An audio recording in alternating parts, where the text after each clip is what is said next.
Good morning everyone, good morning crypto guns. Market रात रात में क्या कर सकती है और क्या हो सकता है बगैर स्टॉप लॉस लगाए, बगैर स्टॉप लॉस की ट्रेडिंग, बगैर नॉलेज की ट्रेनिंग और बगैर कुछ सोचे समझे ट्रेड करने वालों के साथ क्या कुछ हो सकता है, उसका एक जीता जागता उदाहरण आपने आज रात के हेल्दी करेक्शन से देख लिया। 2 दिन पहले मेरा वीडियो है जिसमें मैं पहले अगर मार्केट स्ट्रांग होती थी तो स्ट्रांग बोलता था, अगर वीक होती थी तो वीक बोलता था।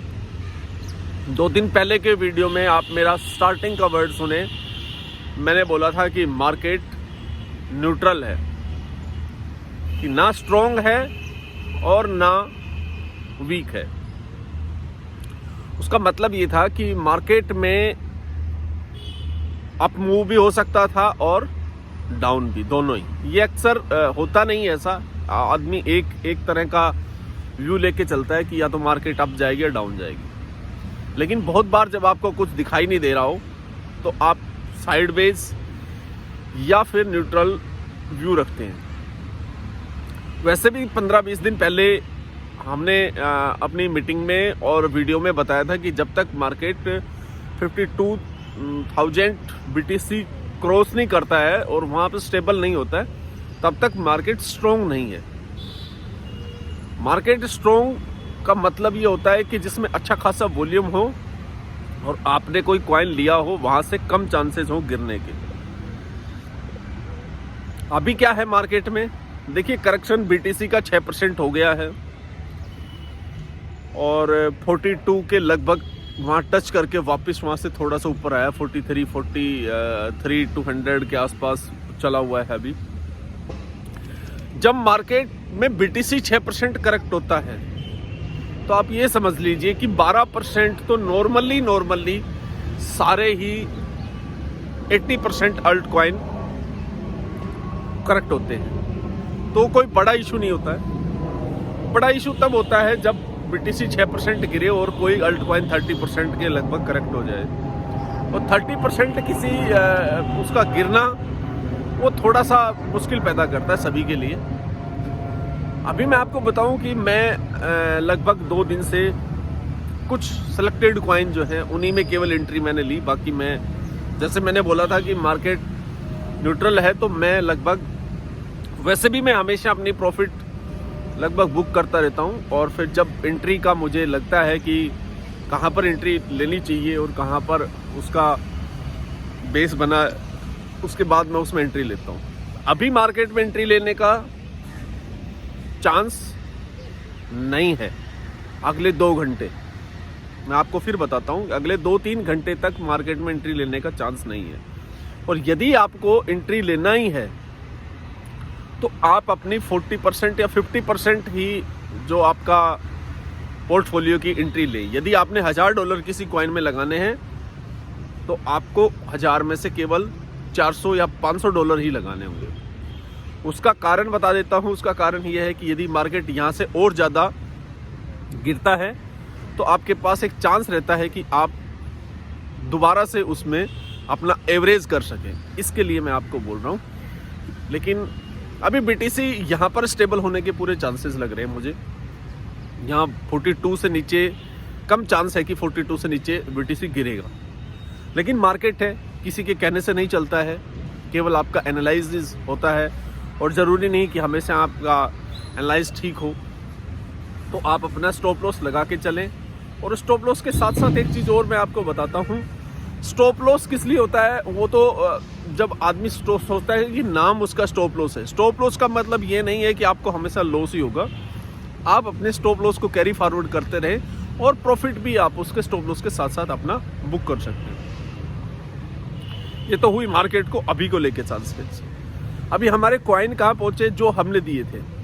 देखिए, जिसने प्रॉफिट बुक नहीं किया है वो फिर वहीं के वहीं आ जाएंगे। लगभग सारे कॉइन हमारे अपने प्रॉफिट जोन में थे। आपको प्रॉफिट बुक करना चाहिए था या फिर आपको स्टॉप लॉस लगाना चाहिए था। मैं कई बार बता चुका हूं कि स्टॉप लॉस जिनको नहीं लगाना आता वो मेरे से संपर्क कर लें मैं उनको स्क्रीनशॉट के साथ भेजने की कोशिश करूँगा और उसके बाद आप स्टॉप लॉस लगाना सीख जाएंगे जल्दी से जल्दी। अच्छा, किस्टा का जो कॉइन है वो कल लॉन्च हुआ है और जिनको वाइट लिस्ट से पहले जिनको किस्टा के कॉइन मिले हैं उनको सभी को मुबारक कि बहुत अच्छा ज़बरदस्त उसने रिटर्न दिया है। उसके बाद हमने बोला था कि जब लॉन्च हो जाएगा उसके बाद हम देखेंगे कि उसमें करना क्या है, बाई करना है कि नहीं करना है। 1.2 के आसपास लोगों ने बाई भी किया। मेरे एक फ्रेंड हैं करण, उन्होंने भी बाई किया। 1.4 पे भी किया है उन्होंने, तो 1.67 तक गया है, $2 तक गया है वो। अगर उन्होंने बुक नहीं किया है प्रॉफिट टाइमली तो इस समय वो लॉस में होंगे कि 0.8 0.9 के आसपास अभी वो दोबारा से आ गया है। तो अभी मैं उसको लेने की जल्दबाजी अभी भी नहीं करूँगा, क्योंकि उसमें अभी पहले उसको स्टेबल होने दें अच्छे से, 2 4 5 दिन उसमें वॉल्यूम देखें कि किस तरह का वॉल्यूम आ रहा है, या जो जिन्होंने पैसा लगाया था वो भाग तो नहीं रहे हैं अभी। उसके बाद देखते हैं कि उसमें बनता क्या है, उसके बाद हम अपना डिसाइड करेंगे कि हम उसमें पैसा लगाएं या ना लगाएं। लेकिन हाँ, वाइट लिस्ट से पहले जिनको मिला है वो सारे के सारे अच्छा खासा रिटर्न प्राप्त कर चुके हैं, क्योंकि 3-4% के लगभग उसकी लिस्टिंग हुई है, तो वो बहुत ज़बरदस्त लिस्टिंग है। और जिसको मिला है वो सारे बल्ले बल्ले हो गए हैं और सभी को अच्छा खासा रिटर्न जिसको कह सकते हैं हम, वो प्राप्त हुआ है। अच्छा जी, यहाँ से अभी कौन सा कॉइन खरीदना चाहिए? मैं जैसे आपको पहले बोलता था कि आप कुछ भी खरीदो या कुछ भी ना खरीदो, वो दोनों तरह के मार्केट होते हैं। अब जब मार्केट लगभग 15% के आसपास करेक्ट हो जाएगा तो उसके पास आपको अपने फेवरेट कॉइन जो स्टेबल कॉइन होते हैं वो लगभग आपको उसमें रीड आउट करने होते हैं। जैसे आपका एटम हो गया, लिंक हो गया, डॉट हो गया और CRB है, और ये मतलब जो भी अच्छे कॉइन हैं जो आपको लगते हैं कि जिनमें हमेशा वॉल्यूम अच्छा रहता है, ये लंबे समय तक गिरे नहीं रहते हैं, तो अपना थोड़ा उसमें बाइंग करने की कोशिश करें। और फिर अगला मूव क्या रहता है मार्केट का, यदि मार्केट ऊपर जाती है तो अपनी जो जहाँ पर आपने लगाया है लगभग उसका प्रॉफिट बुक करें, या फिर अगर वहाँ से मार्केट और ज़्यादा करेक्ट होती है तो आपका बचा हुआ पोर्टफोलियो का जो पैसा है वो वहाँ पर आप लगा सकते हैं। इतना चांस आपको रखना ही होगा, इतनी कार्रवाई आपको करनी होगी। लेकिन स्टॉप लॉस के बगैर जो ट्रेड करते हैं, मैं आपको कई बार बोलता हूँ कि आप अपने पोर्टफोलियो को एक बार हट कर देंगे। मेरा इसका मतलब ये होता है कि यदि आपका पोर्टफोलियो माना 30-40% ऊपर है और आप उस समय बड़े खुशी के साथ क्या करते हैं कि आप ब्लाइंड ट्रेड ले लेते हैं, कि उसमें होता क्या है कि आदमी सोचता है कि यार सब कुछ तो बढ़ रहा है, अब ठीक ठाक ट्रेड लेते हैं, तो वो उस टाइम आदमी किसी की सुनता नहीं है या ज़्यादा सोचता नहीं है। उस समय यदि उसको कोई स्टॉप लॉस वगैरह से संबंधित ज्ञान देता है तो वो बहुत बुरा लगता है। फिर क्या होता है, जैसा ऐसा करेक्शन जैसे रात को हुआ है, ऐसा करेक्शन हो जाता है तो उसके बाद आदमी क्या करता है, अपने आप को हर्ट करना शुरू कर देता है, क्योंकि फिर एक बार लॉस हो गया तो उसमें क्या करेगा बंदा, और ज़्यादा ट्रेड करेगा, और ज़्यादा ट्रेड करेगा तो और ज़्यादा लॉस होगा, और वो पोर्टफोलियो वहाँ से 30-40% करेक्ट हो जाता है।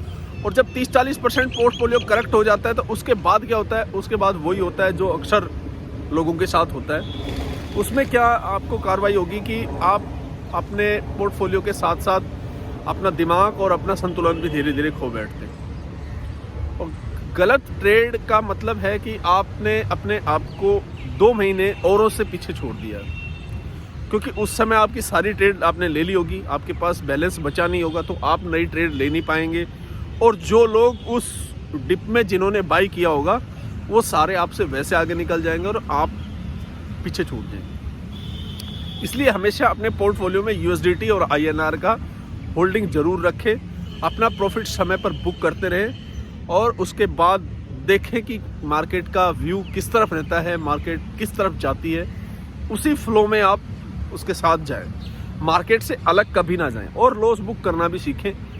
जो आदमी लॉस बुक नहीं कर सकता वो प्रॉफिट बुक करने का अधिकारी नहीं होता है, मैंने अक्सर ऐसा सीखा है।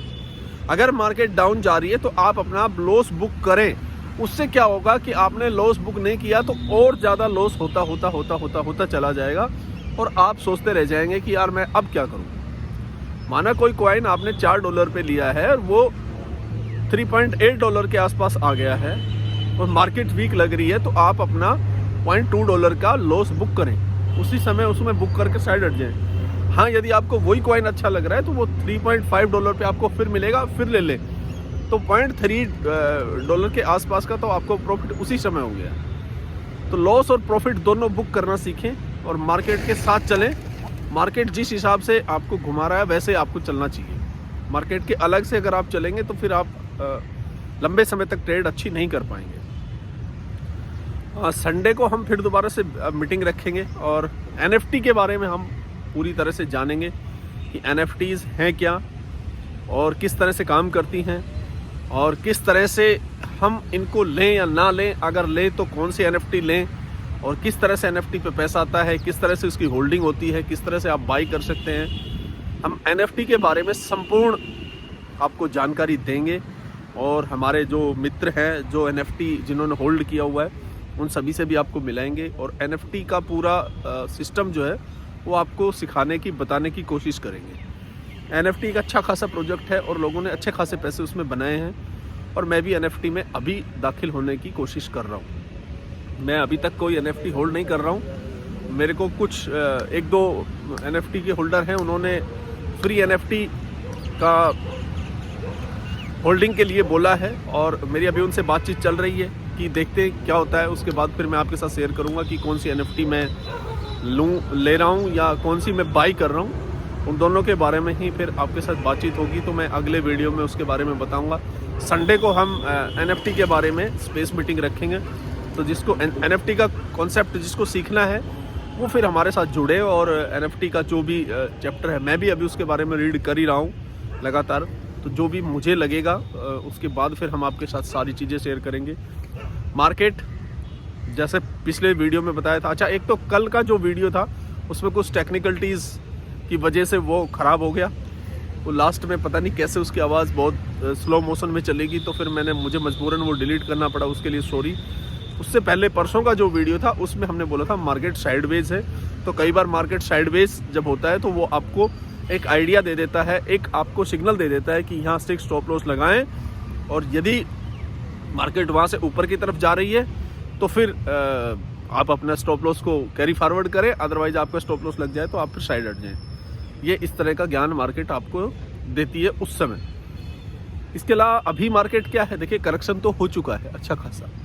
यहाँ से अगर और करेक्शन होता है तो फिर मार्केट बहुत पुअर हो जाएगी, फिर मार्केट बहुत ख़राब हो जाएगी।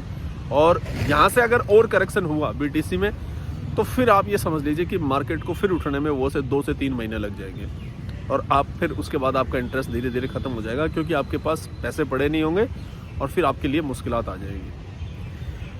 इसके अलावा जो वर्तमान में जो करेक्शन हुआ है इसके बाद आप थोड़ी थोड़ी बाइंग मेरे हिसाब से कर सकते हैं। बाकी आपका अपना पोर्टफोलियो है, आप अपने हिसाब से मैनेज करें, लेकिन थोड़ी 30% 40% की बाइंग 50% की बाइंग आप करें और फिर वेट करें कल तक का मार्केट किस नज़रिए की तरफ लेके जाती है, आपको उसी सिस्टम की तरफ चलें। पता नहीं, मैं अभी इसको रीड करने की कोशिश करूँगा कि किस तरह से मार्केट कितना ज़्यादा करेक्ट हुई। 3 से 3% का लगभग का करेक्शन तो दिख रहा था, लेकिन 42 के आसपास यदि मार्केट घूमी है तो कोई रीजन होगा। वो 42 को अगर तोड़ती है तो फिर मार्केट हमारे लिए और ज़्यादा मुश्किलात पैदा करेगी। अगर 40 को तोड़ दिया फिर आप ये समझ लीजिए कि सारे अल्ट कॉइन जो है 50% के लगभग करेक्ट हो जाएंगे, जो भी आप देख रहे हो। कुछ कॉइनों को छोड़कर अगर 40 को तोड़ दिया तो 50% के लगभग करेक्शन होगा, जो कि बहुत बुरा करेक्शन होगा, जो कि मार्केट का आपका इंटरेस्ट एक तरह से ख़त्म कर देगा। SYS कॉइन का भी अच्छा खासा करेक्शन हो गया है, अच्छा खासा तो नहीं, 14% 15% करेक्शन हुआ है। तो अभी देखते हैं कि क्या उसमें होता है, लेकिन ये है कि कॉइन अभी भी मुझे अच्छा लग रहा है। तो हल्की हल्की, मैंने आपको एकदम फुल फोर्स बाइंग के लिए नहीं बोला है उसमें, SYS में मैंने बोला है कि हल्की हल्की बाइंग, जो आपका प्रॉफिट है लगभग उसका होल्डिंग रखें। और कॉइन में अच्छा खासा बूम आने की संभावना है, उनकी ग्राफिक्स वगैरह बहुत अच्छे हैं और उनका प्रोजेक्ट भी अच्छा है। तो मिलते हैं अगले वीडियो में, और तब तक के लिए आप देखते रहिए। अगर हमारे वीडियो अच्छे लगते हैं, हमारी बातें अच्छी लगती हैं, तो आप हमारे साथ जुड़े रहें। अदरवाइज़ आपके ऊपर कोई किसी तरह का दबाव नहीं है। सब्सक्राइब करना, लाइक करना वो आपकी मर्ज़ी है, आप चाहें तो करें, चाहे तो ना करें, ऐसा कोई इशू नहीं है। मैंने पहले भी बताया था, अभी फिर बता रहा हूँ आपको कि ये यूट्यूब वगैरह मेरे लिए कोई अर्निंग अपॉर्चुनिटी का साधन नहीं होंगे कभी भी। ये एक नॉर्मल वे होगा जो कि आप लोगों के साथ जुड़ने का। तो मिलते हैं अगले वीडियो में, तब तक के लिए जय हिंद, गुड बाय।